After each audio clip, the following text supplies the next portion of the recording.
and we'll start right away with exclusive material. The Kremlin was so hysterically afraid of a Ukrainian strike on Red Square on May 9th that they pulled every possible air defense system into the Russian capital. As a result, military facilities on Russian territory were left exposed. It seems that Putin wasn't too concerned about that. He only thinks about his own safety, but that was a mistake. It was a hellish night for Russia. Ukrainian drones delivered powerful strikes on airfields and other military targets. There were fires and explosions in Mordovia, Tula, Saransk, and other regions. Putin seemed so tense that he immediately started threatening Kyiv with strikes using the Oreshnik missile system. But there is even more terrifying news. Russian Federation war criminals once again shot Ukrainian prisoners of war, once again violating every possible international convention. More details on all these topics are coming up in the report. Drone. Where is it? Russia is on fire. Several key defense enterprises and airfields have been hit.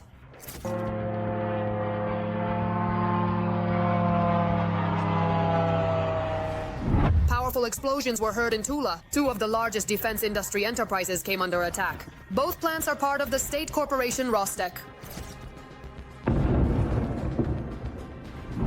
And in Saransk, Russia, 3 factories once again came under drone attack today, as well as the previously targeted optical fiber systems plant. A fire broke out there. It is here that the occupiers produce special cables for controlling drones.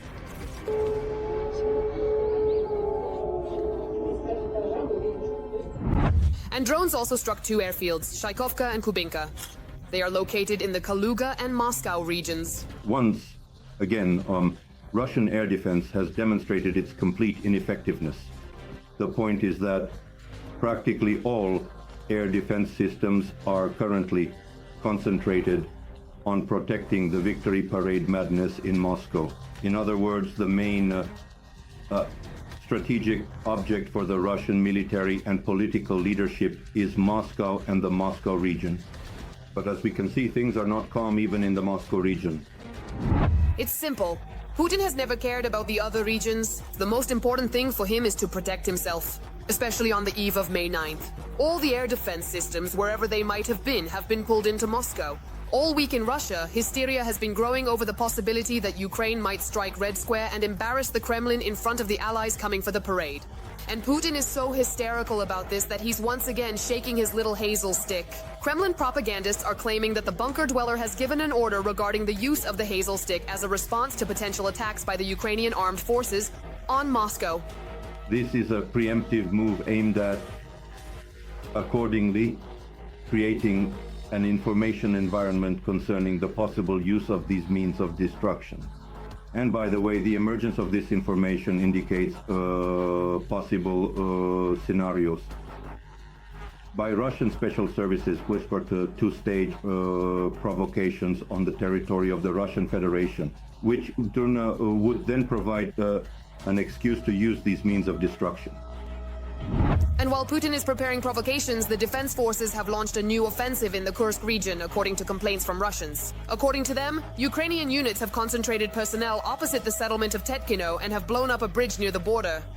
In addition, Ukraine's defense forces are carrying out preemptive strikes on the Russian army's rear logistics infrastructure, specifically the bridges over the Seam River. At the moment, according to reports from the Russian side, 2 bridges have been destroyed, which effectively eliminates the Russian army's ability to redeploy personnel, resupply ammunition, and evacuate the wounded. Meanwhile, the Russian occupation forces are violating all the rules of war. During assault operations, the occupiers surrounded Ukrainian soldiers, forced them to lay down their arms and surrender. After that, they were shot with automatic weapons. This is yet another example of the Russian Federation violating the very agreements on prisoners of war that it has ratified. In other words, these are the fundamental provisions of the Geneva Convention, which the Russian Federation has once again publicly and effectively torn apart. Moreover, it should be noted that once again we are talking about the demonstrative nature of the execution of Ukrainian prisoners of war. Meanwhile, a new war has broken out in the world. India has attacked Pakistani territory with missiles. Strikes were carried out on 3 locations. In my opinion, the escalation of this armed conflict between 2 nuclear powers, according to the thinking of the Russian special services, is meant to divert attention from the Ukrainian issue and accordingly shift the focus of the international community to the Indo-Pakistani war. And this accordingly means the disruption of all peace processes regarding the Ukrainian issue and essentially a pause in the provision of military technical assistance to our country from both the United States and our European partners. Therefore, I do not rule out that the escalation on the Indo-Pakistani border is a multi-pronged operation by the Russian special services. As we can see, the situation in the world is heating up, but everyone understands perfectly well the main evil in the world is located in the Kremlin. Every voice matters. Join our community, support independent journalism and help us bring you the truth from Ukraine. Become a member of Ukraine Today. Join us now. And it was also a very frightening week for the capital of Ukraine, Kyiv. The enemy shelled the city brutally, several times. Most recently, 2 people were killed and 6 injured in Kyiv as a result of a Shahed drone attack on May 7th. Debris caused destruction in 3 districts of Kyiv. Apartment buildings were damaged and fires destroyed several apartments. It was in the Shevchenkivsky district that the 2 fatalities occurred. Another 4 people were hospitalized. In the Sviatoshinsky district, several apartments were burned out, cars were damaged, and trees were knocked down. Fortunately, all residents survived and only suffered minor injuries. Medical teams arrived at the scene within minutes and provided the necessary assistance. Emergency workers also managed to extinguish the flames almost immediately. A relief. Headquarters was set up at the scene. All the details from the scene are in the report by our colleagues from the television news service. There are far fewer emergency personnel here now in the Shevchenkivsky district near the building where the latest Russian terrorist attack took place. But the aftermath is still being dealt with. In particular on the upper floors where you can see a huge hole in the wall. That is the apartment where 2 people died, a mother and her son. He was 28 years old. They couldn't make it down to the shelter because the young man was part of a low mobility group. On top of that, they were volunteers and helped rescue pets. In particular, according to their neighbors, they themselves had 10 cats. 1 kitten, or perhaps it was an adult cat, was saved. It was injured by fire or the explosion and was handed over to veterinarians. Another 5 animals were found dead in the apartment. There are 15 apartments in this entrance and 10 of them were damaged. Some people are still not being allowed into the apartments with the most damage to retrieve their belongings if they need to. Some are still searching for their acquaintances. People are coming from neighboring buildings. They were also looking for a woman who worked in a grocery store. She was on shift at the grocery store. I asked the girls. They say she's alive, everything is fine. The apartment is flooded and now they're throwing everything out of there. It's a nightmare, to put it simply. I wasn't sleeping in Boshchahivka. They called me back. There was an explosion around 3 o'clock and then something was flying. You could hear the sound and then an explosion. Psychologists are still working at the scene and an emergency operations center has been set up. Here people can file a claim for compensation for their property or receive certain payments, says the head of the Shevchenkivsky District Council. You can receive a one-time payment under the city's care program. That's 10,000 hryvnias. And those whose apartments are currently uninhabitable can receive 40,000 hryvnias to rent housing, while the issue of restoring their home is being resolved. At the moment, traffic in this area has been restored for both public transport and other civilian vehicles. There are no obstacles. And to sum up, I'll say that during this latest Russian terrorist attack against the civilian population, residential buildings, a pharmacy, a Yuka Poshta branch and a grocery store were damaged. Moreover, there were significantly more strikes in the capital today, and the destruction is also greater. There are also more casualties. 6:15 in the morning.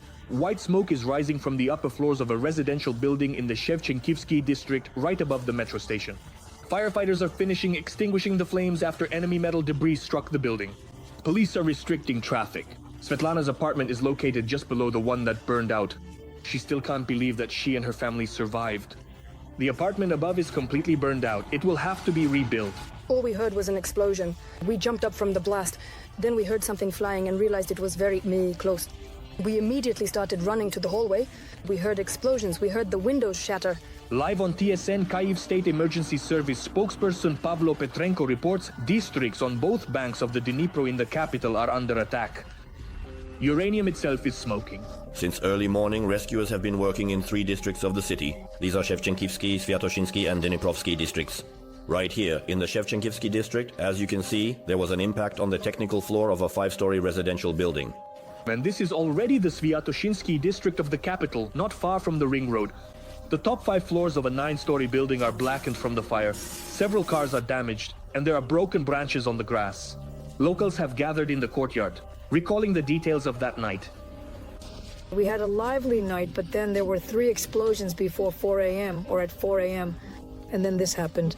Everyone arrived quickly, the firefighters, the ambulance, and the police. Everyone is helping. A relief center was set up not far from the damaged building. The police are taking statements from the owners of damaged apartments. Anyone who wants can have tea, coffee, or a snack with some cookies. Psychologists are working on site. Red Cross specialists are providing medical assistance, in particular to 8th grader Vitaly Samus. The boy says he regained consciousness just moments before the strike hit his bedroom. The strike hit and I was in my blanket and I got completely covered with shrapnel like this.